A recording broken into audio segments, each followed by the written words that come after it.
এই ডিম ভর্তি ছোট ছোট ট্যাংরা মাছগুলো খেতে খুব টেস্টি। চলো আজ খুব কম মশলায় এই ট্যাংরা মাছের ঝাল করে দেখাই, যেটা খেতে কিন্তু খুব টেস্টি হয়। এ তো মাছগুলোকে নুন হলুদ দিয়ে ভেজে নিতে হবে।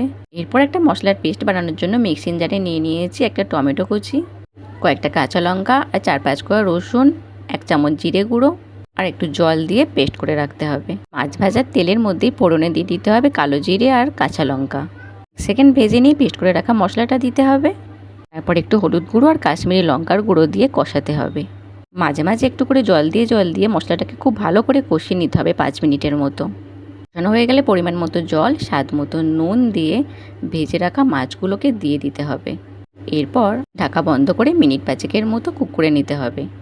মিনিট 5 হয়ে গেলে ঢাকা খুলে ধনেপাতা কুচি ছড়িয়ে দিতে হবে ওপর থেকে। ধনেপাতা কুচি দেবার পর 1 মিনিটের মতো কুক করে নিলেই রেডি হয়ে যাবে ডিম ভরা ট্যাংরা মাছের ঝাল।